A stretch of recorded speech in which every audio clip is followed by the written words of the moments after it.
할렐루야. 여러분들을 이렇게 뵙게 돼서 너무나 반갑습니다. 제가 여기 오면서 글쎄 제가 서울에 잠깐 있을 동안에 경신교회를 와본 적이 오늘이 처음인 것 같습니다. 우리 와서 얘기를 이제 좀 우리 목사님을 통해서 조금 듣다 보니까 이 교회가 선교에 대해서 벌써 오래전서부터 관심을 갖고 있는 교회였다라고 하는 것을 오늘에서야 제가 알았어요. 근데 제가 그걸 몰랐기 때문에 준비는 아주 기초적인 준비를 좀 이렇게 하게 됐습니다. 왜냐하면 우리가 설계도를 아무리 예쁘게 그려놓고 집을 아무리 예쁘게 지으려고 구상을 했고 자료들을 모아놨더라도 그것을 만들 때에 기초공사를 제대로 하지 못하면 다 아무짝에 쓸모가 없습니다.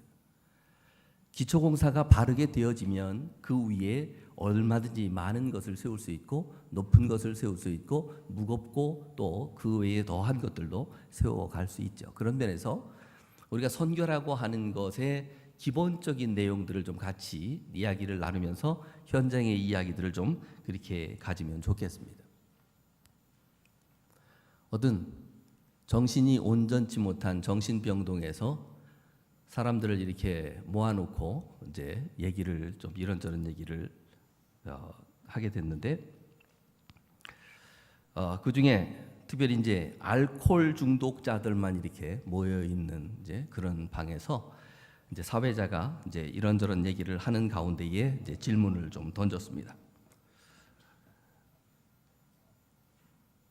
그분이 이제 두 가지의 이게 지금 제게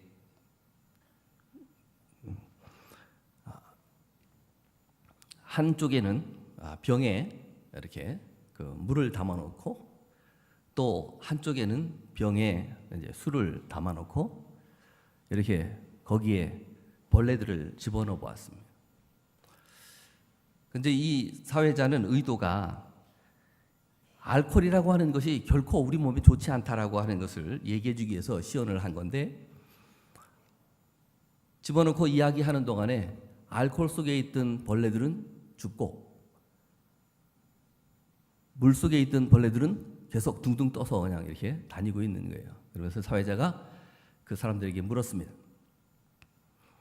여러분들 오늘 지금 이 앞에서 보여드린 알코올 속에 들어간 벌레 또 물 속에 들어간 벌레 이거를 보면서 무엇을 느꼈습니까? 그러니까 딱 한다는 얘기가 한 사람이 손을 싹 들고서 하는 얘기가 술이 들어가면 벌레가 다 죽습니다. 이걸 이해하신 분들은 이거 괜찮으신 분 이거 이해를 못 하시고 이거 아직 못 드시면 이거 좀 이상한 거예요. 핵심이 바뀌었다는 거예요. 핵심이 바뀌었다는 거예요.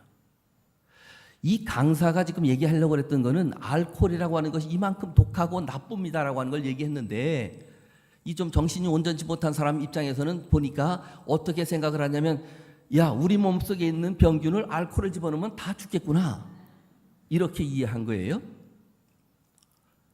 실은 선교라고 하는 게 그런 것 같아요. 우리가 뭘 아는 것 같기는 하지만 우리가 좀 뭘 실천하고 있는 것 같긴 하지만 기본적으로 아주 기초적인 것에 대해서 조금 더 좀 생각해 볼 필요가 있는 부분들이 있습니다. 우리가 기본적으로 선교를 뭐 잘 아시지만 선교라고 하는 것을 얘기할 때에 보냄을 받았다라고 하는 그런 의미를 갖고 있지 않습니까? 우리가 우리의 일을 하는 게 아니라 하나님의 나라의 일, 하나님의 나라를 아름답게 이 땅에 구현하는 일, 영혼들이 구원받아서 또 귀한 일들을 하는 일, 이 일을 위해서 우리가 이렇게 불림을 받은 거예요. 제가 참 이렇게 누구를 만나면 제가 제일 실수를 많이 하는 것 중에 하나가 뭐냐면 제가 성함을 기억을 잘 못하는 그런 좀 안타까움이 있습니다. 그리고 오늘 목사님 성함을 이렇게 보면서 목사님을 어떻게 제 머리에 목사님 이름을 이렇게 기억을 할까 그러다가 한 가지 딱 떠오르는 게 하나 있어요. 이 교회가 선교에 관심 있는 교회인데 그 이름과 같은 것 같아요. 원근최. 우리 영어식으로 말하면 그렇게 말하잖아요.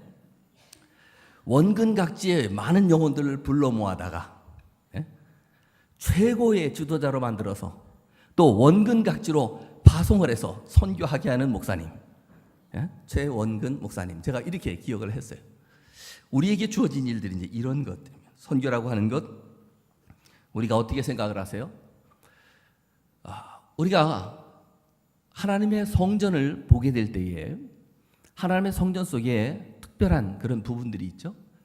하나님의 성전 속에 보면 이스라엘 백성들이 만든 하나님의 성전 속에 제사장이 들어가서 대제사장이 들어가서 일을 하는 지성소가 있고요. 또 성소가 있고 또 이방인의 뜰이라고 하는 공간이 있습니다. 그런데 이 특별한 공간은 이스라엘이 성전을 지을 때마다 똑같은 구조 가운데 만들었습니다. 솔로몬 성전이라든지 그것이 무너지고 다시 회복한 스룹바벨 성전이든지 또 헤롯에 의해서 복원되어진 그런 헤롯 성전이라든지 이 이스라엘 성전의 구조의 모습은 똑같아요. 그 가운데에 이방인의 뜰이라고 하는 뜰이 있습니다. 이것이 굉장히 중요한 부분이에요. 열왕기상 9장 3절에 가면 솔로몬 성전을 허락을 하면서 하나님이 하신 말씀이 한 구절인데 거기에 이렇게 말씀하셨습니다. 내 눈과 마음이 거기에 있다. 하나님이 성전을 만드시고 그 성전에서 이스라엘 백성들을 만나주시면서 그곳에 하신 말씀은 내 눈과 마음이 거기에 있다. 우리가 성전에 와야 되는 이유예요. 성전에 오면 우리가 복받는 이유가 그것이 있습니다. 죄사함이 있고 우리가 축복을 받는 것이죠. 하나님의 마음을 닮은 하나님을 정말 이해한 솔로몬이 성전을 완공한 이후에 이제 그 완공해서 성전 봉헌식을 할 때 그가 열왕기상 8장에 가면 그 봉헌 기도를 드립니다. 그 봉헌 기도 가운데 쭉 내용들을 보면 이스라엘 백성을 축복해 줄 것에 대해서 쭉 이렇게 이야기를 하세요. 그래서 8장 22절부터 53절까지 봉헌 기도의 내용이 들어있는데 중간에 생뚱맞게 뜬금없이 이스라엘 백성이 아닌 이방인들에 대한 이야기를 뜬금없이 하고 있어요. 뭐라고 얘기하냐면 41절에 가면 이렇게 말을 합니다.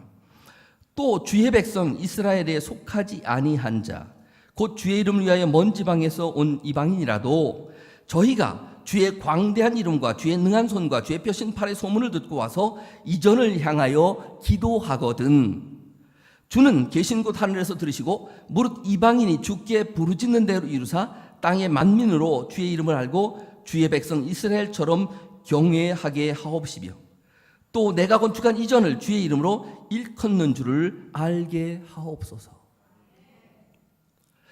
하나님이 이스라엘 백성들에게 성전을 지어주면서 이스라엘 백성만 그곳에서 제사드리라고 하는 것이 아니라고 하는 거예요. 거기에는 이방인들이 들어올 수 있도록 공간이 형성되어져 있었습니다.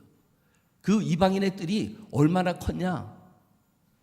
성전 가운데에 제일 큰 위치를 차지하고 있는 게 이방인의 뜰이에요. 그런데 이 부분에 대해서 이스라엘 백성들이 잘못한 것이 있어요. 하나님이 분명 이 성전을 지어주시면서 이방 백성들도 같이 예배 드리도록 허락하셨음에도 불구하고 이방인들이 그곳에 들어오는 것조차도 금지하고 그곳에서 비둘기를 팔고 돈을 바꾸는 일을 하고 또 양들을 팔고 하는 그러한 하나님의 뜻과 맞지 않는 그런 일들을 하게 된 거죠.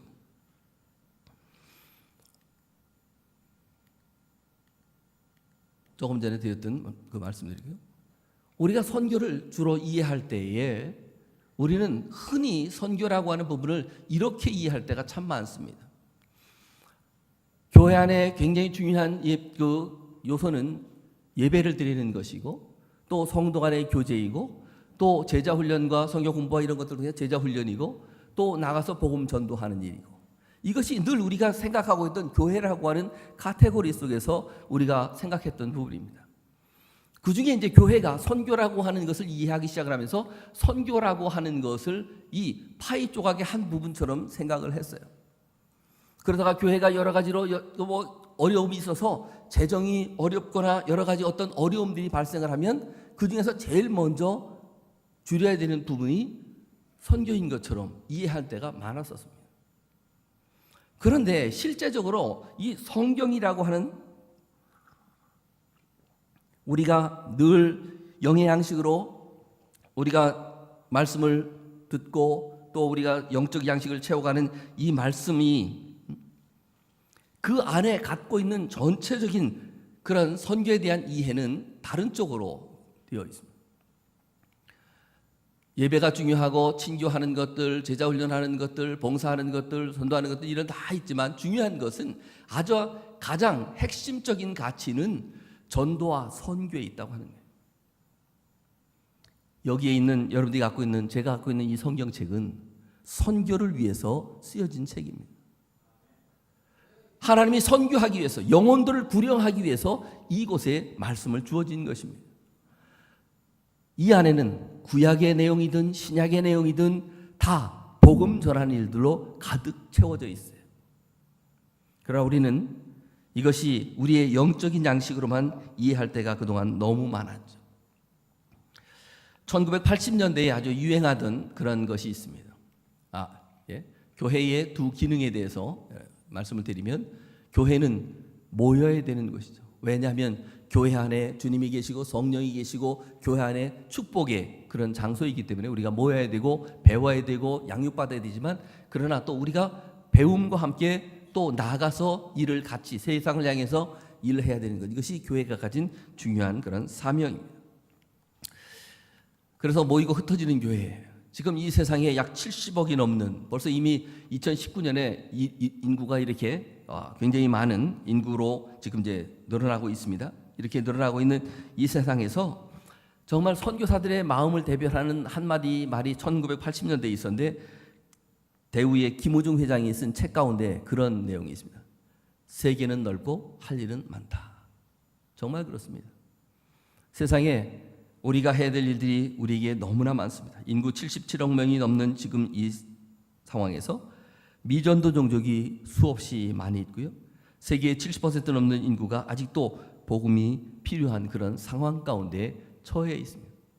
앞으로 증가하는 이런 세계 인구 가운데에 아시아권의 인구가 가장 많은 그런 인구를 갖게 되어지고, 그만큼 아시아권에서 우리가 해야 될 일들이 많다고 하는 것을 또 이야기해 줍니다. 예수 그리스도를 모신 사람은 누구라고요? 예수 그리스도를 모신 사람은 다 선교사입니다. 예수 그리스도가 없는 사람은 다 선교지입니다. 이것이 우리가 기억해야 될 말씀입니다. 우리를 불러서 베드로전서 2장 9절에 보면 그렇게 말씀합니다. 너희는 택하신 족속이요, 너희는 왕 같은 지상들이요, 너희는 하나님의 소유된 백성이라고. 그런데 거기에 뒷부분에 가면 너희를 왕같은 택하시고 왕같은 지상으로 거룩한 나라로 하나님의 소유된 백성으로 삼으신 그 분명한 뜻을 하반절에 기록하고 이렇게 말합니다. 이는 너희를 어두운 데서 불러내어 그의 기이한 빛에 들어가게 하신 자의 아름다운 덕을 선전하게 하려 하심이라.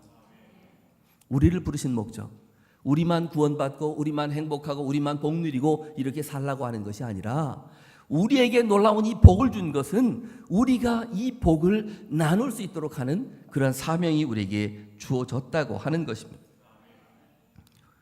우리는 선교라고 하는 것을 생각할 때 정말 생각해 볼 것들이 많습니다. 왜 우리가 선교해야 되는가? 아주 너무 간단한 문제예요. 우리가 정말 많은 사람들에게 세례를 주고 또 복음을 전해서 그들에게 예수를 믿게 하고, 그들이 또 그 안에서 생명과 새로운 삶을 살고 또 영생을 얻는 이러한 일들에서 우리가 노력해야 되지 않습니까? 이건 제가 옛날에 세례를 줄 때, 침례를 줄 때의 그런 선교제의 모습이고요. 우리가 선교해야 되는 이유, 많은 이유가 있어요. 하나님이 이 복음, 그 성경 속에 그 수많은 말씀들을 선교할 수 있도록 그렇게 주셨습니다. 그 중에서 에베소서 3장 6절에는 이렇게 말씀합니다. 이는 이방인들이 복음으로 말미암아 그리스도 예수 안에서 함께 상속자가 되고 함께 약속에 참여하는 자가 됨이라. 이방인들도 우리와 같이 똑같은 지위에 오를 수 있도록 그렇게 하는 것, 그것이 곧 우리가 선교해야 되는 그런 부분들입니다. 우리가 하나님이 우리에게 명령하신 것, 또 수많은 인구들 가운데 아직도 70% 이상이 여기 60여라도 70억이 넘었죠. 그 인구 가운데 있는 사람들, 1040 윈도우라고 하는 그 창 가운데 있는 수많은 미전도 종족들, 또 그 다음에 마지막에 우리가 생각해 봐야 될 것은, 한국이 받은, 우리나라가 받은 복을 생각을 해보면 우리는 선교 안 할 수 없습니다. 제가 아프리카의 선교지의 마사이족을 방문해 보니까요, 마사이족 집이, 이 소똥집이 이렇습니다. 집을 진흙과 소똥과 이렇게 지푸라기로 이렇게 해서 얼기설기해서 이제 만드는 거예요. 아프리카에 뭐 이렇게 밀림 있는 지역도 있지만 대부분의 지역은 나무 구하기가 쉽지 않습니다. 그냥 대충 그냥 나무를 구해다가 이렇게 이제 만들어요. 제가 저 집을 들어가 보면서 얼마나 놀랐는지 몰라요. 들어가는데 들어가는 입구가 정말 작아요. 무릎 꿇고 기어서 이렇게 들어가게 되어집니다. 창문도 없어요, 저 집에는. 그래 들어가서 엉금엉금 기어갖고 이제 가운데쯤 됐다 생각을 하고 제가 앉아 있는데 아무것도 깜깜해서 안 보이는 거예요. 냄새는 좀 이렇게 나고. 그래 들어가서 이제 조금 앉아 있으니까 눈이 조금씩 열리시기 시작을 하고 안에 보이는데 보니까 사람들이 삥 둘러 앉아 있더라고요. 그러니까 제가 더듬더듬 거리고 들어오는 걸 다 보고 있는 거예요. 그래 눈 뜨고 보니까 한쪽에는 밥해 먹는 이렇게 곳이 있고 한쪽에는 잠자는 곳이 있고 아주 생활하는 걸 보니까 너무 열악해 보였어요. 근데 그때 그 자리에 있었던 때에 제가 가졌던 느낌은 와, 우리는 정말 복받은 민족이다라고 하는 것을 제가 느꼈어요. 왜냐하면 선교사님들이 써놓았던 글들을 보면, 우리나라에 왔던 선교사님들이 써놓았던 글들을 보면 지금 우리가 마사이족에 가서 경험하는 것보다 더 어려운 경험들을 하셨어요. 선교사님들 일기 가운데 이런 내용들이 나옵니다. 신방을 갔는데 가서 보니까 우리 방들이 얼마나 작아요. 가서 보니까 윗목에 걸레처럼 이렇게 내팽개쳐져 있는 게 있는데 피가 묻어 있어요. 선교사님이 직감하는 것은 뭐냐면 폐병 환자예요.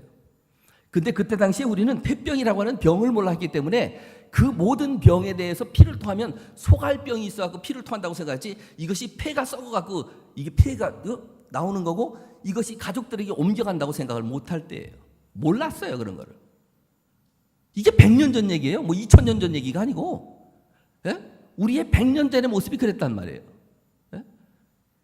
그런데 선교사가 정말 사명으로 해야 될 것이 뭐였냐면, 우리는 또 손님이 오면 대접을 하려고 그러잖아요. 상을 차렸어요? 폐병 걸린 사람 집에서 밥을 내왔어요? 찌개가 있어요? 입에 들어갔던 숟갈 또 찌개에 들어가서 퍼오고, 들어갔던 숟갈 또 퍼오고. 근데 선교사가 이 숟갈을 들고 집어넣어야 돼 말아야 돼, 이게 엄청난 고민이에요. 생각해 보세요. 알아요. 폐병 환자인 거. 같이 식사했다가는 나도 폐병 걸릴 거 알아요. 이게 한국의 모습이었어요. 선교사 가운데 한국에 와서 문화 충격을 겪지 못하고 극복하지 못하고 자기의 머리에 총을 쏴서 죽은 선교사가 있어요.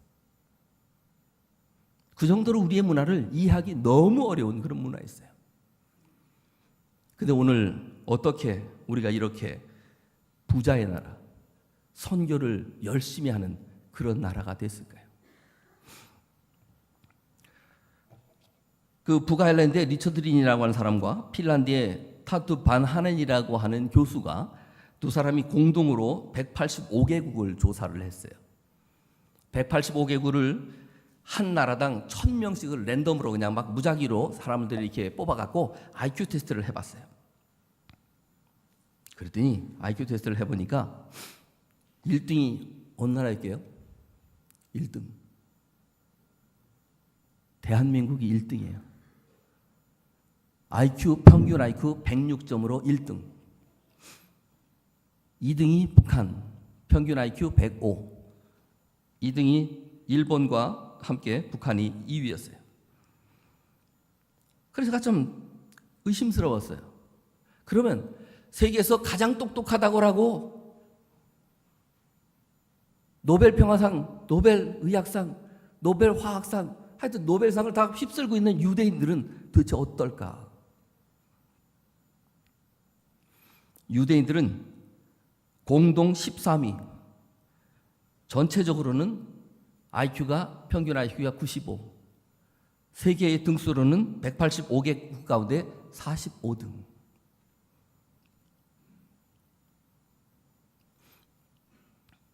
이 이야기는요, 정말 똑똑하기 때문에 나라가 잘 사는 게 아니고 정말 하나님의 은혜 가운데 잘 사는 것들을 보여줍니다. 우리가 만약에 똑똑한 거로 따졌다면 우리가 그 옛날에도 잘 살았어야 될 거 아니겠어요? 우리 조상들의 머리가 옛날에도 똑똑했을 텐데 지금 어느 날 갑자기 우리가 IQ가 이렇게 세계에서 제일 좋은 민족이 된 게 아니잖아요. 그런데 왜 옛날에는 못 살았냐고요. 어떤 사회학자들은 이렇게 이야기합니다. 한국이라는 나라가 한국 사람들이 빨리빨리라고 하는 걸 강조하는 아주 모든 걸 빨리빨리 열심히 하기 때문에 그렇다고 그래요. 근데 한국이 만약에 열심을 내서 이렇게 잘 사는 나라가 됐다고 그러면 왜 100년 전, 200년 전에는 그렇게 못 살았을까요? 우리 조상들 정말 부지런한 사람들입니다. 새벽같이 밭에 나가서 밤새 해가 질 때까지 일을 하고 밤에 돼서야 돌아와서 자고 그렇게 부지런한 민족이 없을 정도로 부지런한 민족이에요. 그럼에도 못 살았어요. 부지런함이 해답이 아닙니다. 그런데 한국 교회가 놀라운 일은 정말 하나님의 귀한 일들 속에서 한국 교회가 선교를 참여하고 그렇게 하면서 굉장한 그러한 성공을 거두고 부흥하게 되었다고 하는 거예요. 제가 인도네시아에 1987년도에 선교지를 가니까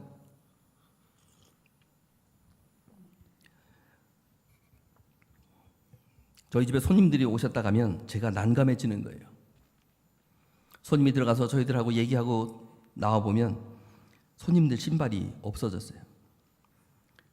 그래서 저희 집에 있는 신발도 신고 가시기도 하고 그냥 슬리퍼 신고 가시기도 하고 어떤 분은 그냥 가시기도 하고. 근데 제가 사는 동네가 좀 이렇게 좀 어려운 동네다 보니까 참 그게 너무 난감해요. 그래서 제가 한날은 이제 한국에서 20년 선교 사역을 하고 인도네시아에 와서 5년째 되신 프린스 교수라고 하는 분이 계셨어요. 그분은 한국에서 20년 동안 이렇게 사역을 하신 아주 훌륭한 분이세요. 그래서 그분을 만나서 그분이 한국말을 좀 하실 줄 아니까 그분을 만나서 제가 넋두리를 놨어요. 도대체 인도네시아 사람들 내가 이해를 못하겠더라고. 우리 동네 사람들 내가 정말 이해를 못하겠다고. 이 사람들은 훔쳐간다는 개념도 없고 우리 집에 있는 물건 가져가면 그냥 소유권이 변경된 것처럼 자연스럽게 가져가고 내가 가서 야 그거 우리 집 물건인데 왜 네가 갖고 있냐 그러면 필요하면 가져가 이렇게 얘기하고 이 훔쳐갔다는 개념이 없는 거예요. 이 사람들이 그저 그냥 소유권을 그냥 자연스럽게 이전해가는 것처럼 이렇게 하는 거예요. 그래서 제가 이제 그 얘기를 했어요. 이 선교사님에게 프린스 선교사님에게 나 도대체 인도네시아 사람들 이해를 못하겠다고 내가 이렇게 갖고 앞으로 어떻게 선교를 계속 해야 될지 모르겠다고 그랬더니 그분이 막 웃으면서 이러는 거예요. 신목사 그러지 마. 나 대전에 있을 때 한국 사람은 훨씬 더 했어야. 그분이 대전에서 사역을 하셨는데 한국 사람들이 이 코쟁이라고 놀리면서 하여튼 미국 사람이 가진 건 다 공짜인 줄 알았대. 다 집어가고. 그래서 그분이 그런 얘기를 하세요. 그러면서 그분이 이제 저희들이 이렇게 모임이 있어갖고 설교를 할 때 제가 그분께 부탁을 드렸어요. 우리 한인들이 좀 모일 때 설교를 좀 해달라고 하니까 그분이 이제 설교를 하시게 됐는데 그분이 설교할 때 그 제목을 제가 잊지도 못해요. 설교 제목이 이런 제목이에요. 하나님의 하시는 일은 기이하다. 신비롭다는 거예요. 그러면서 그분이 쭉 얘기한 게 한국이 그렇게 못 사는 나라였는데 어떻게 지금 세계를 향해서 선교사를 그렇게 많이 보내는 나라가 됐는지 그게 정말 기이하다. 그러면서 그분이 답을 주신 게 하나 있어요. 왜 그런 줄 아냐? 한국이란 나라가 하나님의 마음을 이해했기 때문이다. 그게 뭐겠어요? 하나님이 가장 원하시는 하나님의 마음이 어디에 있어요? 영혼 구령에 있어요. 모든 영혼들이 하나님께로 돌아오는 거기에 있어요. 그 일 가운데 참여한 교회를 하나님이 축복하시는 거예요. 그 일 가운데 참여한 나라를 하나님이 축복하시는 거예요. 우리가 각 나라들마다 국기를 한번 보시면 국기 가운데 십자가가 그려져 있는 나라들마다 못 사는 나라가 하나도 없어요. 근데 세계 지도 가운데 또 지금도 복음에 대해서 핍박을 하는 나라마다 잘 사는 나라가 하나도 없어요. 왜요? 하나님이 기뻐하시는 일들을 하면 그 나라가 복을 받습니다. 우리가 정말 하나님이 원하시는 이 일들을 통해서 놀라운 일들을 또 우리가 경험하게 되어집니다. 한국이라는 나라는 정말 대단한 나라죠. 이렇게 된 데는 다 선교와 아주 밀접한 관계가 있습니다. 이게 이제 선교사 언더우드 선교사가 썼던 글입니다. 처음에 한국에 와보니까 한국이 정말 소망이 없는 나라처럼 그렇게 보였어요. 정말 아무것도 없는 그런 나라, 정말 어려웠던 나라. 그 나라가 지금 이렇게 세계 선교를 잘하는 그런 나라가 되었습니다. 우리가 이제 그 창세기에 있는 말씀을 보면 우리에게 주어진 그런 놀라운 축복들이 왜 우리만 위한 것이 아니라고 하는 것을 이제 얘기해 주는데, 아브라함에게 약속하신 복을 주겠다고 하는 그 약속, 그것을 통해서 또 그가 받은 놀라운 복들은 아브라함만 소유할 것이 아니라 오고 오는 수많은 종족들에게, 족속들에게 전할 사명이 있기 때문에 복을 주어진 것이에요. 우리에게 주어진 오늘의 이 놀라운 축복도 우리만 누릴 것이 아니라 우리가 나눠야 된 줄로 믿습니다. 이것이 우리에게 주어진 사명이죠. 한국이라는 나라가 옛날에는 이렇게 못 살았잖아요. 이제 가나라고 하는 나라가 그때 당시에 인구가 우리랑 비슷했어요. 또 GNP도 우리가 이때만 해도 GNP가 60년대에 GNP가 이 정도밖에 안 됐어요.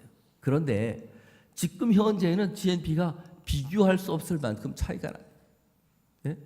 이러한 것들이 정말 하나님이 우리에게 주신 놀라운 축복이에요.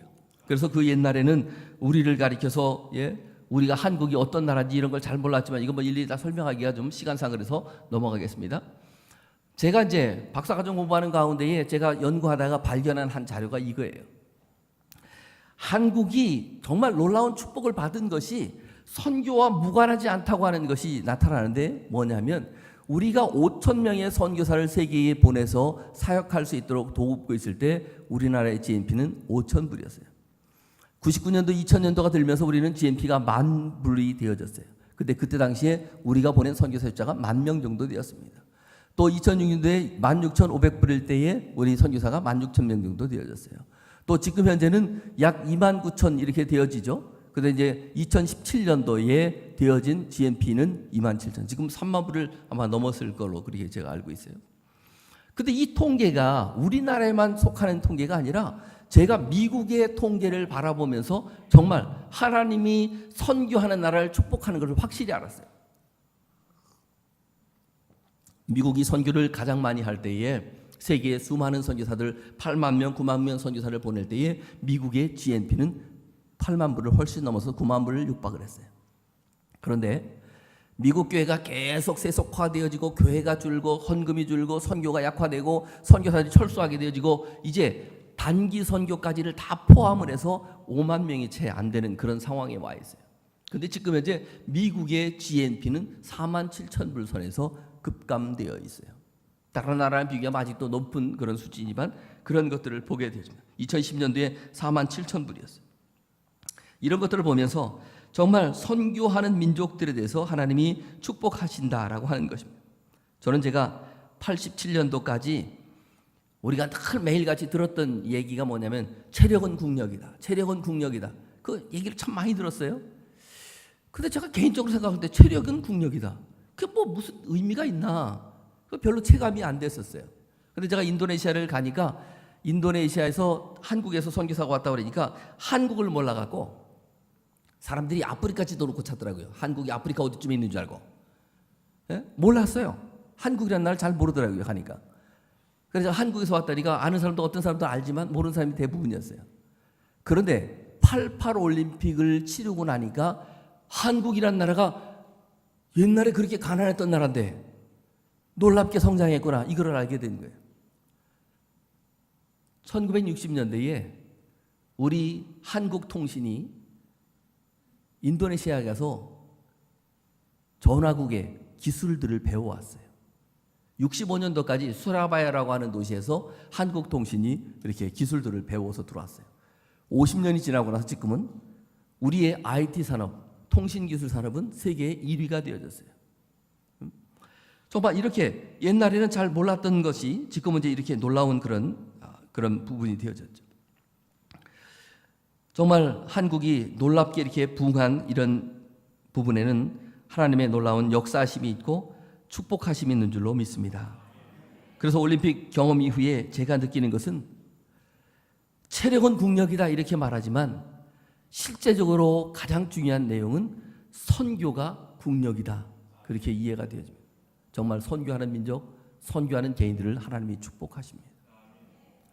제가 어떤 분 한 분을 개인적으로 만났어요. 인도네시아에 제가 기도자 학교를 열었는데 거기에 한국 분이 한 분 다녀가셨어요. 근데 그때 강사로 모셨던 분이 합동 측에 있는 목사님, 아주 유명한 목사님이신데 그분이 제게 이렇게 소개를 해요. 우리 저기 있는 지금 저 권사 전에 집사였는데 저 집사는 정말 선교에서 복 받았어요. 그러면서 제게 간증을 하세요. 그 집사님이 정말 어렵게 살았어요. 그래서 시간 날 때마다 예배당 와서 그가 기도하는 제목 가운데 90%는 하나님 내게 복 주세요. 하나님 내게 복 주세요. 그런 기도를 하는 거였어요. 그런데 뭐 그렇게 계속 기도한다고 하나님이 복을 뭐 그렇게 쉽게 주시나요? 그래서 노력하다가 자기가 어떻게 그러면 내가 뭘로 내가 어떻게 좀 이렇게 경제적인 수입을 얻을까 노력을 하다가 국수 가게를 하기로 했어요. 자기가 이제 칼국수를 잘 만드니까 국수 가게를 시작을 했어요. 그래서 자기 생각에는 잘 될 것 같았는데 이게 잘 안 되는 거예요. 그래 전문가를 투입해야겠다 해서 그냥 어렵게 또 이제 돈을 좀 끌어모아서 그렇게 하고 이제 주방장을 하나 모시고 이제 이렇게 하게 되는데 그래도 장사가 잘 안 되는 거예요. 장사가 잘 안 되니까 뭐 하겠어요? 시간 날 때마다 예배당에 와서 기도하는 거예요. 하나님 제게 복 주세요. 하나님 제게 복 주세요. 근데 어느 날 그가 열심히 막 기도하는 가운데에 매일같이 교회당에 왔고 매일같이 벽에 걸려 있었던 플랜카드가 하나 있었는데 그게 그날따라 눈에 확 들어온 거예요. 그 교회의 플랜카드는 앞으로 언제까지 우리가 17개 국가에 선교사를 보낸다. 17개 국가에 선교사를 보낸다라고 하는 그런 표와 함께 우리가 전폭적인 지원을 하겠다고 하는 그런 이제 문구가 있는 걸 보게 된 거예요. 근데 그 순간 그 문구가 매일같이 성전에 갔는데도 보이지 않다가 그날따라 그것이 확 자기에게 다가오는 것을 느낀 거예요.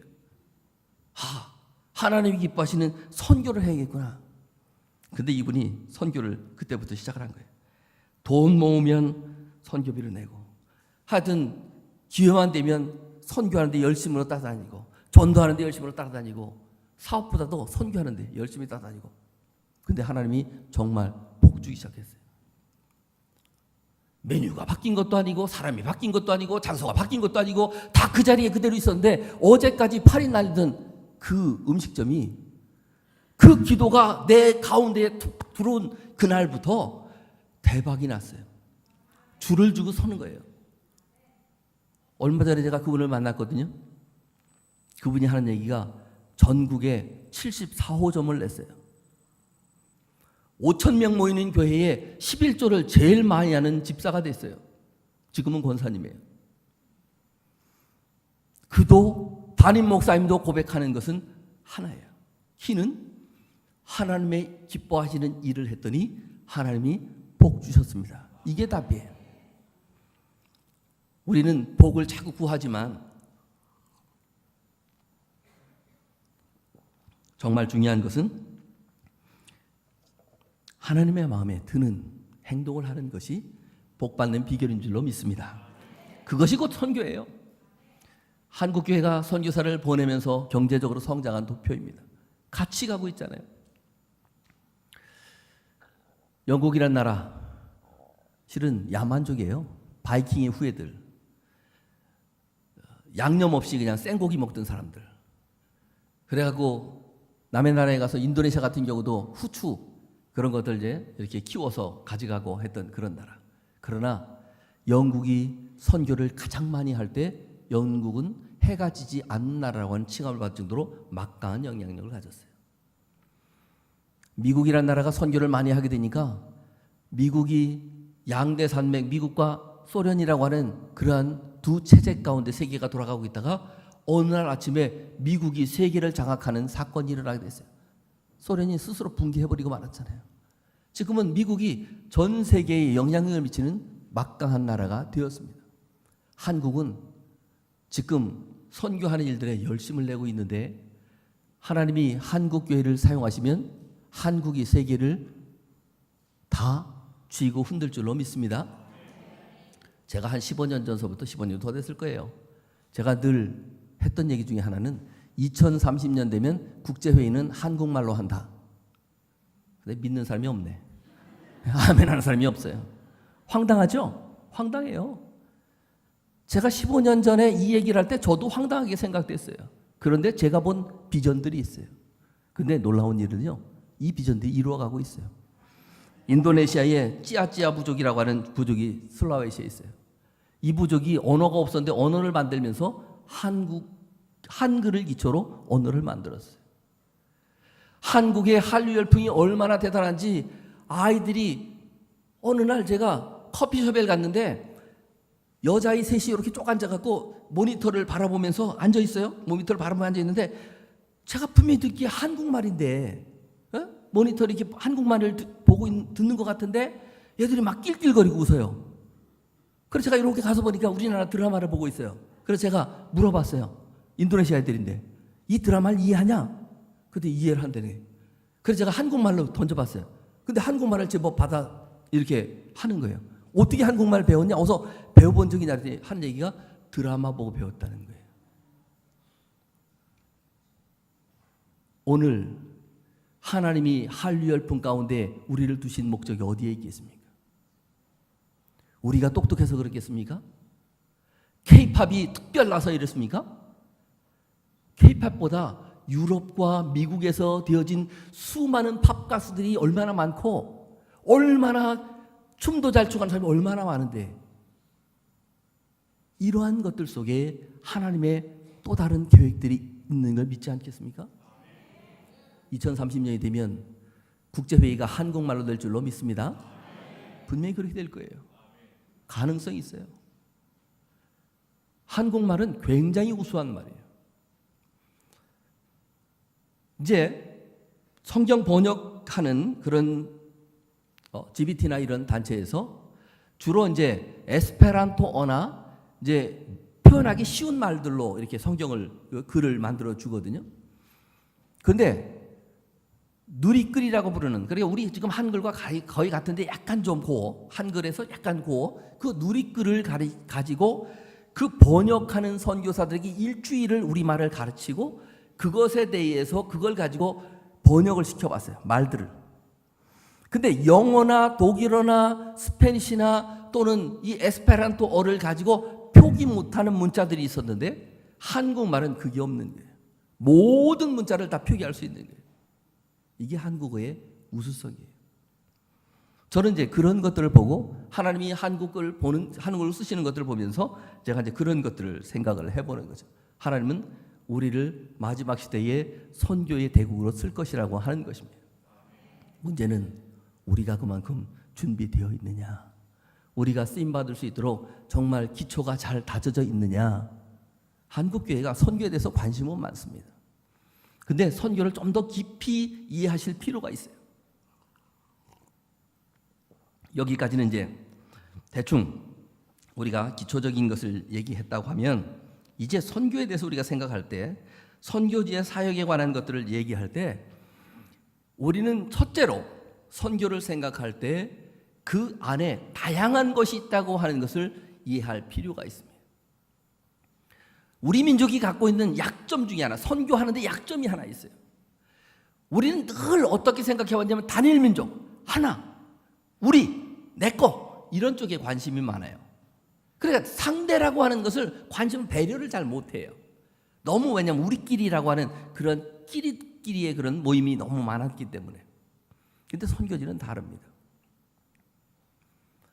인도네시아에서는 물건을 건네줄 때 왼쪽으로 건네주면 굉장히 신뢰가 되는 거예요. 왜냐하면 이 왼손은 정결하지 않은 손이라고 자기들도 생각을 해요. 그래서 어떤 물건들이 왼쪽에 있어도 이거를 전달해 주려면 왼쪽에서 들어서 오른쪽으로 옮겨서 전달해 주는 것이 예입니다. 또 인도네시아는 지금은 뭐 이제 수저와 이런 것들을 많이 쓰지만 주로 음식을 이렇게 볶은 거고 이렇게 뭐 튀긴 거고 하기 때문에 뭐 숟가락, 젓가락, 뭐 포크 이런 걸 쓸 필요가 없어서 손으로 되게 식사를 하거든요. 근데 참 신기한 거는 삶은 게를 뜯어 먹는데 저는 두 손을 가지고도 10손가락이 다 범벅이 되는데 요 세 손가락만, 오른손 세 손가락만 가지고도 게를 얼마나 잘 발라먹는지 몰라요. 아주 신묘막측 게, 제가 보면. 그런데 이런 문화가 생긴 것이 이제 배경이 있죠. 인도네시아는 그 옛날부터, 오래전서부터 아주 비데를 사용했던 아주 그런 문명이 있는 나라예요. 천연비데. 서양 사람들이나 우리가 보는 입장에서는 되게 불결하다고 생각해요. 그래 서양 사람들이나 우리는 뭐라고 얘기하냐면, 인도네시아 사람들은 뒤처리를 손으로 한대. 그러니까 불결하게 생각되는 거죠. 근데 이게 관점 차이라는 거예요. 그래 현지인들은 우리 보고 뭐라고 그러잖아요. 니들은 깨끗한 줄 아냐? 그래 이제 서양 사람들이 우리나 하는 게 뭐냐면, 그럼 깨끗하지. 어떻게 손으로 해? 우리는 휴지 갖고 하는데. 그럼 인도 사람은 이렇게 말해요. 거기에 남아있는 찌꺼기는 없어지나? 휴지로? 의학적으로 말하면 물로 씻는 게 훨씬 깨끗한 거죠. 근데 우리는 그 사람들을 가리켜서 뭐라고 말하냐면 손으로 씻는다고 그래요. 우리도 실은 손으로 씻는 거죠. 휴지를 사용해서. 그들도 손으로 씻는 거죠. 물을 사용해서. 그런데 이거를 우리의 관점으로 한번 보니까 그것이 불결하고 비합리적인 것처럼 보여지는 거죠. 그러나 문화라고 하는 것은 오랜 시간 동안 내려오면서 형성되어진 것이기 때문에 그 문화를 우리가 이해해야만 그들 속에 들어갈 수 있어요. 인도네시아 말을 배우다 보면 재미있는 말들이 있어요. 우리는 이제 시간이 확 지나가 버렸다. 그러면 우리가 흔히 잘 쓰는 말 중에 이런 거 있잖아요. 버스 지나간 다음에 손 든다. 그런 얘기 하잖아요. 요새 젊은 애들한테 그러니까 버스 지나간 다음에 손 들면 택시가 쓴다고 그러는데, 그런 거 말고 시간이 지나갔다 그럴 때 쓰는 말이 버스 지난 뒤에 손 든다 이런 말을 쓰잖아요.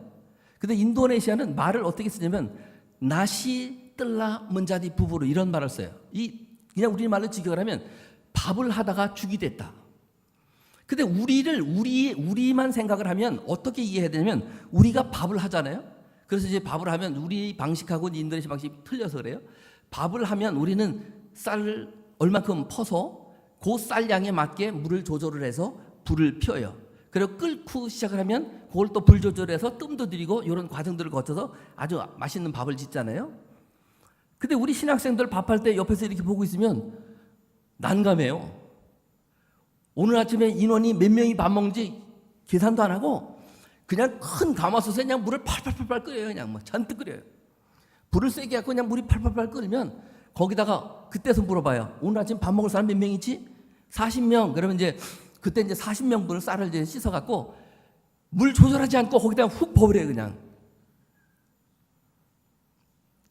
왜냐하면 우리처럼 밥을 해서 보관을 하면 아침에 한 밥을 저녁에 못 먹어요, 쉬어서. 근데 인도네시아는 밥을 그렇게 솥에 넣고 막 끓이잖아요. 그래서 이제 끓어서 막 쌀이 막 떠오르기 시작하면 그때 싹 건져내서 그거를 이제 찌는 거예요, 그때부터. 그래 이제 쪄서 놓으면 그것은 이제 좀 뭐 이틀 정도는 그냥 쉬지 않고 가거든요. 거기다 이제 바나나로 그걸 싸갖고 밥을 만들면 그걸 이제 며칠 가도 이렇게 상하지 않는 그런 방법이 있어요. 그러다 보니까 이거를 건져내야 되는 시간을 놓쳐버리면 뭐가 돼요? 물이 워낙 많으니까 쌀이 죽이 되는 거예요. 그러니까 말 하나를 이해하려고 해도 그들의 문화를 모르면 이해가 안 되는 거예요. 하물며 생명을 살리는 복음을 전하는 데에 그들의 문화를 이해하지 못하면 제대로 전할 수 없는 거죠. 그래서 이런 문화라고 하는 것이 이만큼 중요한 그런 부분들이 있습니다. 이제 이런 일들 속에서 우리가 어떻게 선교를 할 것이냐? 우리가 2000년대까지는 서양이 주도하는 그런 선교 가운데 우리가 있었어요. 그럼 2000년도가 지나면서부터 비서구권 제3세계 또 한국을 비롯한 제3세계 선교가 강화되어지고 이제는 우리가 주도하는 그런 선교의 시대가 되어졌죠. 이런 면에서 우리가 해야 될 것들이 많이 있는데 그 중에서 이제 우리가 문화라고 하는 것을 좀 이해할 필요가 있고요. 인도네시아도 아주 다양한 문화들이 있습니다. 이슬람도 있고 힌두교도 있고 이렇게 애니미즘 토속 신앙을 가진 사람들도 있고 또 우리가 정말 이해하기 쉽지 않은 이런 모습들 여기 모습을 보시면 이 얼마나 우리가 보기에는 좀 어려워 보여요. 참 무섭게 보일 정도로. 그러나 저것은 다약 쪽에 있어서는 저 사람들이 굉장히 미인이거든요. 미의 관점이 다른 거죠. 문화라고 하는 것이 이렇게 차이가 있으면. 이게 이제 인도에서 있어진 그 아주 슬픈 이야기입니다. 인도에서 선교사가 이제 선교를 하면서 선교를 하기 위해서 센터를 하나 져서 이제 선교사의 집을 짓게 되어졌고, 제가 지금 저게 잘 안 보여서 뒷것을 좀 보고 제가 말씀드리겠습니다. 선교사 부부를 위한 집을 하나 짓게 됐어요. 사역을 하다 보니까 일들이 계속 늘어나기 시작을 해서 이제 선교사가 이제 같이 동역할 선교사를 하나 부르게 됐어요. 그래서 독신 선교사님이 오게 됐어요. 그래갖고 독신 선교사님을 위해서 집을 져주었어요. 그래갖고 그 안에 이제 사람들이 많이 모이기 시작을 하니까 이제 예배당을 졌어요. 그래갖고 이제 계속 사역들을 뭐 열심히 해서 그 동안에 선교사에게 관심을 많이 갖고 사람들이 많이 모이기 시작을 했는데, 예? 이제 사람들이 많이 모이기 시작하니까 이제 뭐 도와줄 이제 뭐 집사도 있어야 되고 막 그러니까 이제 숙소도 만들고 이렇게 했는데, 어느 순간 보니까 사람들이 이 선교사를 계속 배척을 하는 거예요. 선교사가 이해를 못했어요. 왜 자기를 배척하는지. 그런데 나중에 시간이 지나고서 알게 된 거는 인도라고 하는 지역의 집에, 도라스라고 하는 집의 구조를 보면 이렇게 되어 있어요. 첫 번째 부인의 집, 예? 또 부인을 두째를 얻으면 옆에다가 집을 하나 져주는 거예요. 그러니까 뭐예요? 아까 선교사가 자기 사역을 열심히 부부가 와서 하다가 보니까 어느 날 두 번째 부인을 들였거든. 그렇게 되잖아요. 이해되잖아요. 현지인 입장에서 보니까 이게 두 번째 부인을 드리고 늘 얘기하기는 일부일처라고 이렇게 얘기를 하고 일부 다처하면 안 된다고 이렇게 얘기를 했는데 선교사가 거짓말을 하는 거거든요. 그러니까 이해가 안 되는 거예요. 그렇게 하고 이제 이런 상황에서 이제 힌두 사원을 짓고 그다음에 한인 숙소가 있고, 이거 아주 심각한 이야기지만 그들의 문화를 몰랐기 때문에 생긴 그러한 아주 심각한 문제예요. 결국 복음을 전하는데 그들의 문화를 이해하지 못했기 때문에 어려움을 겪게 된 거죠. 우리가 이제 이런 면에서 우리가 그들의 문화를 잘 이해해야 되는 것, 이것이 정말 선교에 있어서 중요한 그런 요소입니다. 문화는 복음을 전하는 그 전파의 통로로서의 역할을 하는 것입니다. 그래서 우리가 그 문화를 잘 이해하고 또 그 문화 가운데에 복음을 전할 수 있는 유명한 길들이 있잖아요.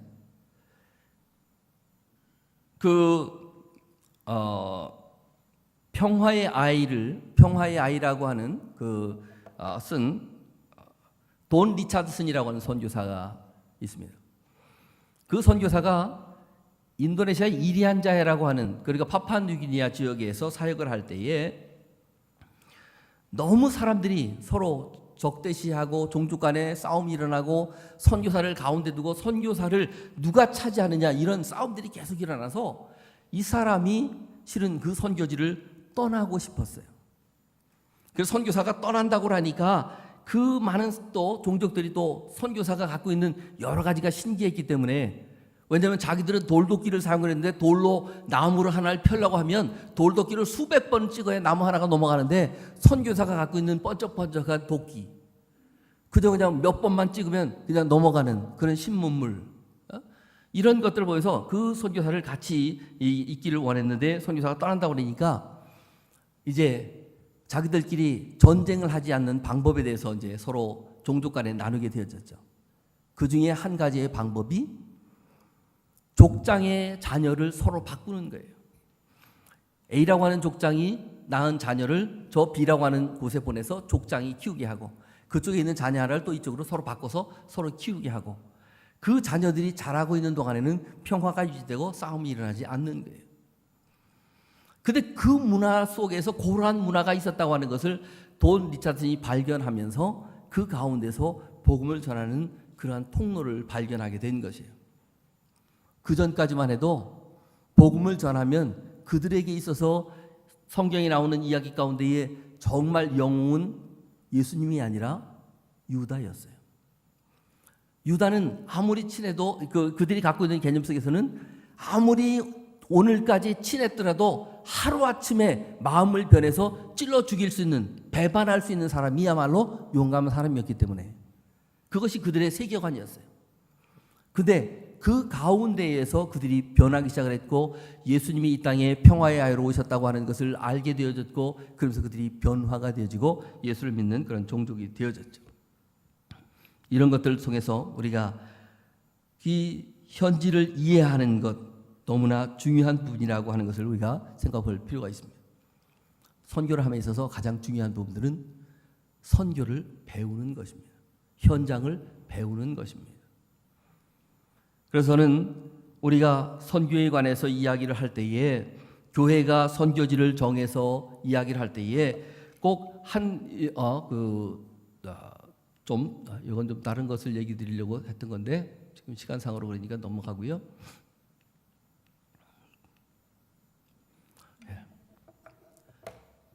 우리가 교회가 선교를 생각할 때에 좀 생각해 봐 주십사 하고 제가 부탁드리고 싶은 것은 선택과 집중이라고 하는 것입니다.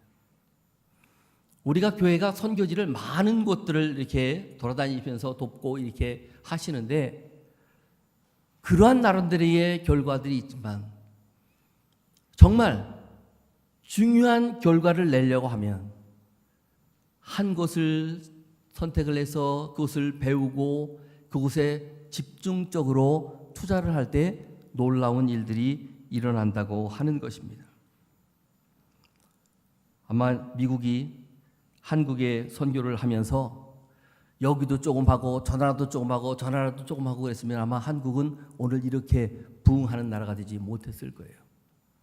미국 선교부가 한국에 선교사를 보내면서 얼만큼 집중을 했냐면요.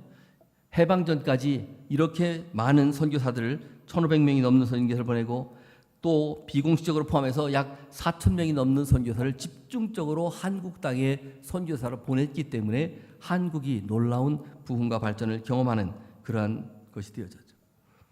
복음을 전함에 있어서도 그들은 거점 도시를 준비하고 또 복음에 대해서 집중을 하면서 또 한편으로는 교육 사업이라고 하는 것을 통해서 우리를 깨우쳐주고 그런 가운데에 한국이 이렇게 귀한 일들을 이루게 되어진 거죠.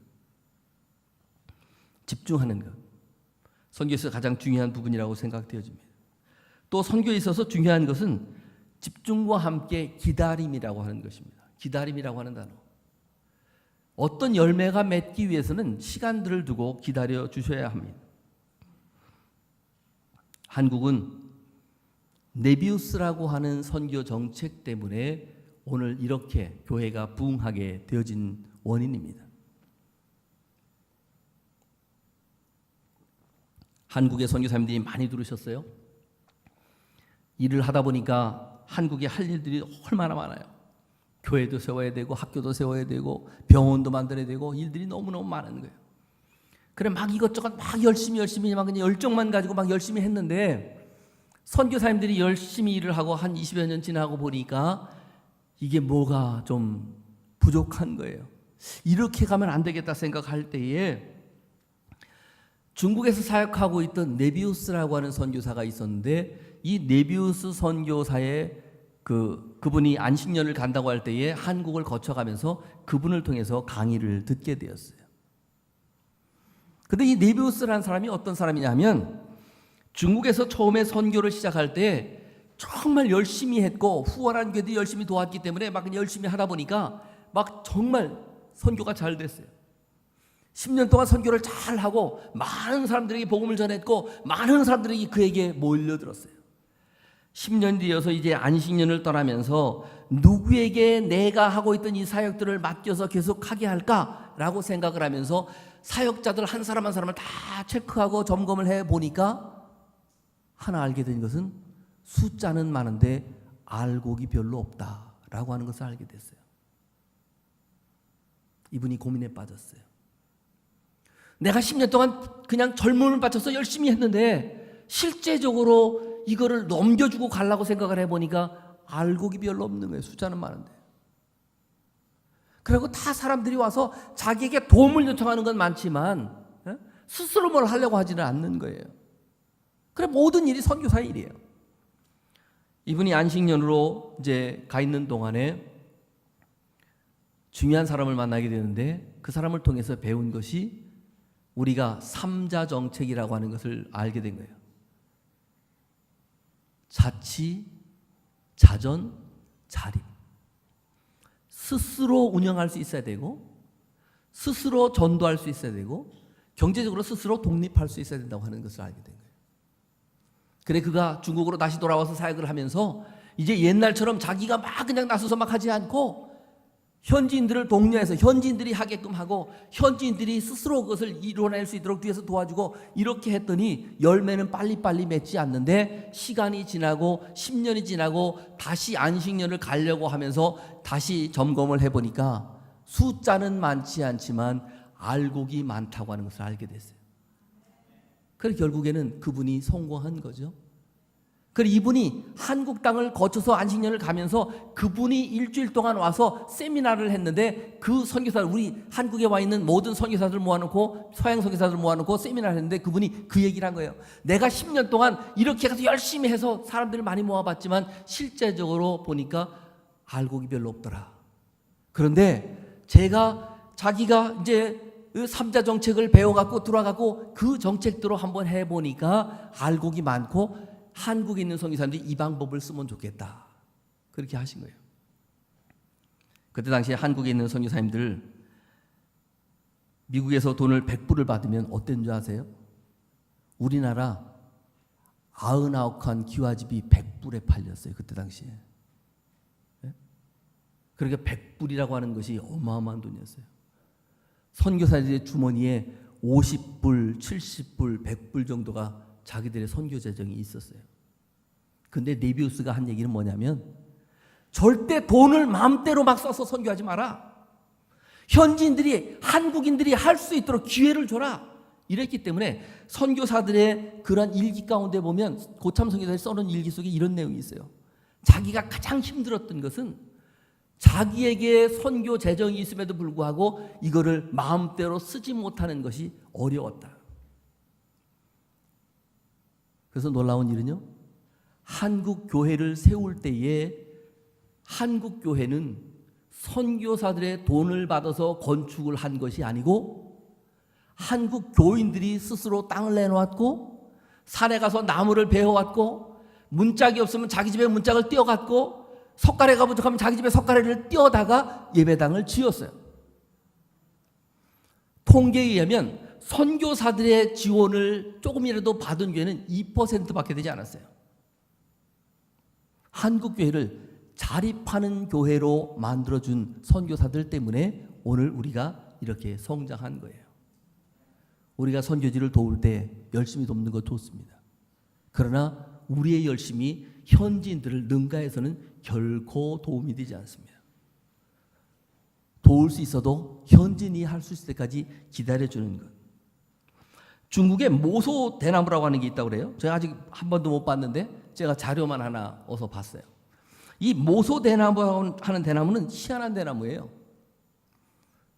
대나무가 심어놓으면 대나무는 우후죽순이라고 말하잖아요. 비가 오면 그냥 툭툭 자라잖아요. 막 그냥 눈에 보이게 막 자라거든요. 제가 저희 집에 그 담벼락을 이렇게 대나무로 이렇게 해놨어요. 근데 어느 날 아침에 보면요, 죽순이 쫙 올라와 있어요. 그래갖고 내일쯤에 이거 좀 올라가겠다 그러고 하루 이틀만 안 보잖아요. 벌써 5m쯤 자랐어요. 며칠 새에. 그렇게 빨리 자라요. 근데 이 모소대나무라고 하는 대나무는 다른 대나무하고 특성이 좀 다르더라고요. 심어놓으면 1년이 돼도 싹이 안 나와요. 2년이 돼도 싹 나올 생각도 안 해요. 3년이 돼도 싹 나올 생각도 안 해요. 그래도 농부는 쉬지 않고 가꾸고 그 잡초를 제거하고 물을 주고 계속 작업을 합니다. 그러면 5년 후에 자라기 시작을 하는데 하루에 자라는 크기가 하루에 30cm. 하루에 30cm씩 자라는 거예요. 내일은 60cm, 모레는 1m, 그 다음에는 1m 50, 그 다음에 2m, 2m 50, 3m 이런 식으로 쫙쫙 자라 올라가는 거예요. 그러나 농부는 4년이라고 하는 그 기간 동안에 실망하지 아니하고 계속 가꾸고 물을 주었기 때문에 그것이 그렇게 자라게 되어지는 거죠. 선교라고 하는 것이 그렇습니다. 하루아침에 열매 맺지 않습니다. 그러나 계속 기도하고 관심을 갖고 물을 주고 사랑을 주고 할 때에 그 안에서 놀라운 일들이 이루어지는 줄로 믿습니다. 우리는 그리스도인으로서 살면서 우리만이 아니라 정말 전 세계를 품은 그리스도인으로 살아야 될 줄로 믿습니다. 우리 주변에 해야 될 일이 너무나 많습니다. 우리가 전해야 될 사람들이 너무나 많습니다. 저는 제가 본 영화 가운데 이 선교를 생각하면서 잊지 못하는 영화 하나가 있습니다. 쉰들러 리스트라고 하는 영화를 보고 제가 가끔 그 영화를 다시 보고 그렇게 하는데 그 가운데 아주 마지막 장면에 있는 부분들이 제 마음을 늘 이렇게 울리는 부분이 있어요. 우리가 아는 대로 오스카 쉰들러라고 하는 사람, 독일 나치 당원이고 돈 벌고 싶은 야심 가운데에 이제 그가 군수 사업 이렇게 하는 일들을 뭐 여러 가지 방법을 동원해서 하게 되어집니다. 유대인들이 막 그냥 아우슈비츠 수용소로 끌려가고 막 유대인들이 어려움을 당할 때 유대인들에게 접근을 해서 그들의 자금을 얻어내서 군수 공장을 만들어서 이제 뭐 그릇도 만들어 팔고 뭐 이렇게 해서 이제 돈을 막 많이 벌게 되는 거예요. 그래서 돈을 많이 벌게 됐는데 그 중에 그 일을 중추적으로 맡아서 하고 있는 회계사가 하는 일을 보니까 좀 엉뚱한 짓을 하는 것 같아요. 왜냐하면 공장이 돌아가려면 건장한 사람들을 이렇게 써야 되는데 보니까 팔이 한쪽이 없는 사람, 나이가 든 사람, 늙은 사람, 이 일도 못할 것 같은 사람도 막 쓰고 그러는 거예요. 그래 알고 보니까 이 공장의 이제 전체를 책임지고 있는 이 사람이 앞으로 해방이 되어주고 나면 이스라엘을 살릴 때에 중요한 역할을 할 사람들을 이렇게 쓰게 된 거죠. 결국은 그가 돈 벌 욕심으로 그 공장을 차렸다가 알게 모르게 그는 이제 자기의 돈 전체를 들여서 유대인들을 살리는 그런 일들을 하게 되어집니다. 그래서 이제 막 그냥 그 영화의 장면들 속에 보면 아우슈비츠로 끌려가는 그런 사람들 가운데서 그냥 돈을 막 자기 번 돈을 다 주고 그 사람들 다시 사서 그 열차가 다시 돌아오게 하고 막 이렇게 하는.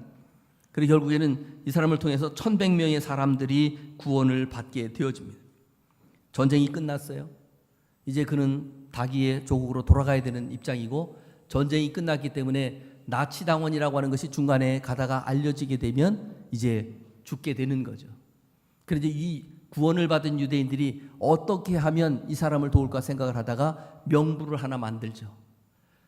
그 전체 명부, 그래서 쉰들러 리스트라고 하는 게 그거예요. 명부인데 쉰들러라고 하는 사람에 의해서 우리가 이 어려움 가운데서 구출을 받았고 이 사람이 이런 일들을 했기 때문에 이 사람이 어디에서 어떤 일로 잡히게 될 때에 선처해달라고 하는 탄원서예요. 거기다 다 그 구원받은 사람들이 다 이렇게 탄원서를 쓴 거예요. 마지막에 헤어지면서 이제 그 탄원서를 전달해 주는데 그 쉰들러가 그것을 받고 그냥 오열하는 장면이 나와요. 그러면서 그가 그렇게 오열을 하죠. 내가 타고 다니던 이 차 누가 이걸 원했는데 이거를 그때 당시에 팔았더라면 아마 10명은 내가 더 구했을 텐데 내가 지금 차고 있는 이 금 배지, 나치당원의 이 금 배지를 팔았더라면 아마 2사람은 그 사람이 내게 더 줬을 텐데 아니면 한 사람이라도 내가 더 구원했을 텐데 라고 하면서 막 오열을 하는 그런 장면이에요. 이 장면 속에서 정말 우리가 마지막 때에 주님 앞에 섰을 때에 이런 후회함이 없이 우리가 살았으면 합니다. 우리가 힘이 있을 때에, 우리가 젊었을 때에, 우리가 재정적으로 충분할 때에, 우리가 건강해서 봉사할 수 있을 때에 우리가 주님 앞에서 주님이 기뻐하시는 일들을 더 많이 하실 수 있는 여러분과 제가 되기를 바랍니다. 하나님은 한 영혼 한 영혼을 너무나 사랑하세요. 저는 제가 제 이제 간증을 하나 하고 마치도록 하겠습니다. 중부 칼리만탄이라고 보르네오 섬의 이제 중부 지역에 교역자들이 한 500명 정도 모여서 한국이 굉장히 성장을 했으니까 한국 교회 성장을 배우기 위해서 저를 강사로 초빙을 했어요.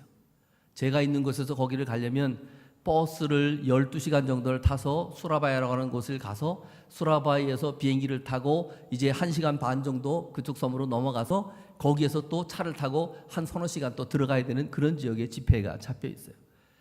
제가 그래서 그 시간을 맞춰서 이제 출발을 하게 됐습니다.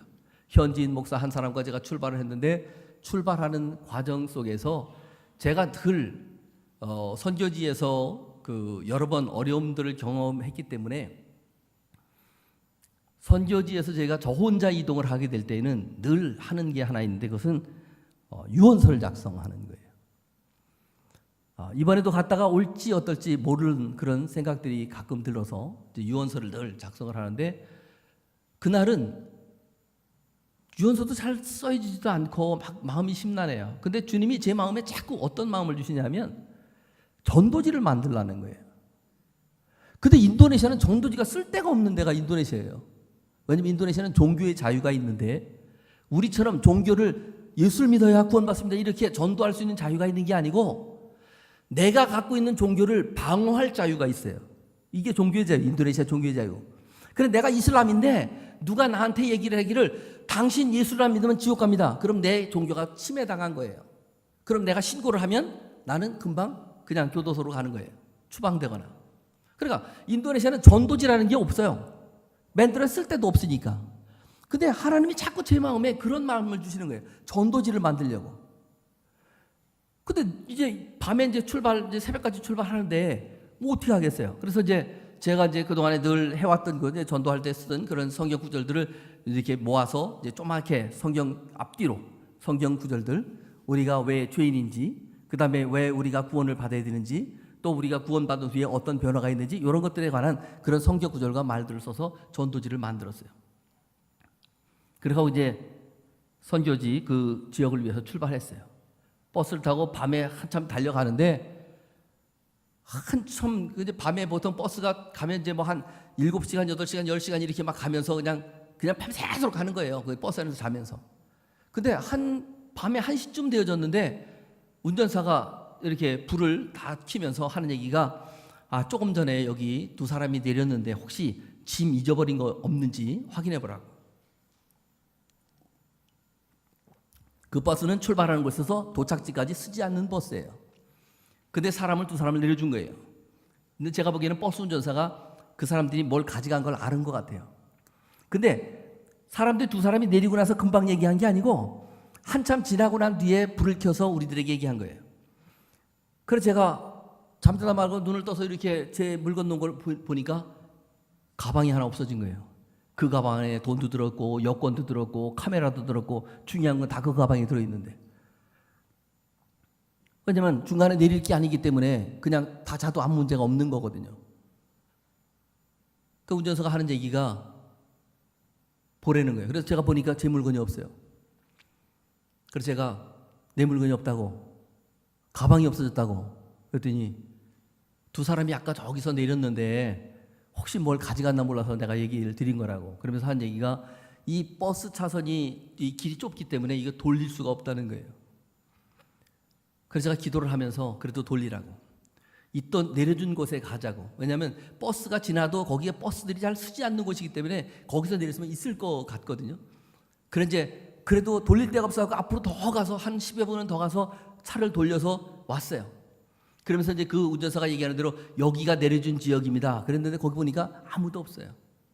근데 그 자리에서 또 차를 돌릴 수가 없어갖고 또 한 5분쯤 앞으로 가서 차를 돌려갖고 이렇게 오는데 어떤 사람이 길에서 한밤중에 차를 세우는 거예요. 근데 운전수가 하는 얘기가 저 사람들이래. 그래서 제가 버스를 앞문으로 내리고 그 사람들은 이제 뒷문이 열리니까 뒷문으로 타려고 그러다가 저를 보는 순간에 이 사람들이 막 도망가기 시작을 했어요. 근데 이제 한밤중에 막 그냥 도망가고 도둑이라 막 그냥 소리치고 그러니까 동네 사람들이 한밤중에 자다 말고 뛰쳐나와갖고 그 사람들이 또 막 그냥 찾아주고 그래갖고 결국에는 두 사람을 다 잡았어요. 잡았는데 이제 그럼 저는 이제 물건 찾으니까 저는 이제 가면 되잖아요. 근데 이게 또 법이라는 게 그게 아니잖아요. 이게 현행범이 잡혔으니까 물건 주인도 같이 경찰서까지 가서 조서를 꾸며야 되는 거예요. 근데 저는 지금 아침에 도착을 하고 비행기를 타고 지금 저쪽을 넘어가야 집회를 하게 되는데 이렇게 된 거예요. 그래서 이제 경찰서에 가서 이제 조서를 작성하고 있는데 하나님이 제 마음에 자꾸 전도지 얘기를 하시는 거예요. 전도지를 전달해 주라고. 그런데 이게 지금 현행 인도네시아의 법상 다른 데서 전도지를 주는 것도 아니고 경찰서 내에서 그것도 유치장에 들어있는 사람에게 전도지를 준다는 건 이거는 나도 같이 유치장 가겠다는 얘기랑 똑같은 얘기거든요. 근데 자꾸 그런 마음을 주시는 거예요. 결국에는 두려움 가운데 정말 떨리는 목소리로 내가 당신을 용서한다. 용서하는 근거는 여기에 있는 요 쪽지에 있는 이 말씀들의 근거에서 내가 당신을 용서한다. 사랑한다. 당신이 처벌을 잘 정리하고 할 수 있도록 내가 최대한 돕겠다. 그렇게 하고 전달해 줬어요. 얼마 지나지 않아서 그 가족들이 어떻게 저를 알았는지 제 집까지 찾아왔어요. 선처해달라고.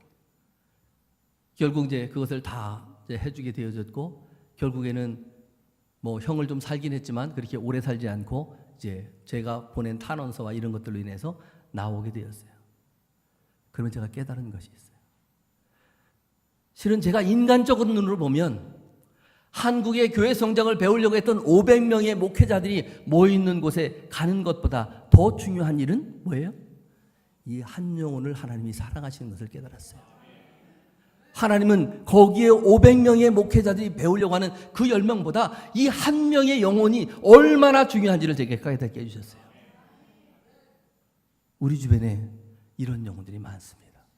우리의 가족 가운데, 우리의 친구 가운데, 우리의 직장 가운데, 또 복음을 듣지 못하고 교회가 없는 세상의 수많은 종족들 가운데 하나님이 우리에게 주신 이 놀라운 복들을 가지고 여러분들이 선교에 더 올인하시는 우리 경신교회 여러분 모두가 되시기를 주의 이름으로 축원합니다.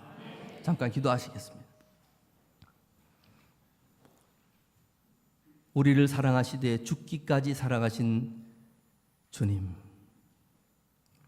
우리에게 주신 이 놀라운 축복들을 우리가 또 세상을 향해서 나누기를 원합니다. 우리의 마음 가운데 담대한 믿음을 주옵소서. 우리가 이런 일들을 실천할 수 있도록 믿음을 굳게 하여 주옵소서. 우리가 선교를 하는 이 일들 가운데에 우리의 전폭적인 삶을 들여서 하나님을 영화롭게 하고 그 가운데 우리가 기쁨의 삶을 나눌 수 있도록 복 내려 주옵소서. 우리 경신교회가 갖고 있는 이 놀라운 선교적인 비전들을 이루어가기에 부족함이 없도록 하나님 많은 것들로 축복하여 주옵소서. 인적 자원들을 축복해 주시고 물질적인 것을 축복해 주시고 함께 사역할 그 모든 필요한 것들을 공급하여 주옵소서. 오늘도 우리와 함께 하신 주님을 찬양합니다. 우리 가운데 역사하시는 주님을 찬양합니다. 우리를 당신의 도구로 사용하여 주옵소서. 감사하고 찬양하며 예수 그리스도 이름으로 기도하옵나이다. 아멘.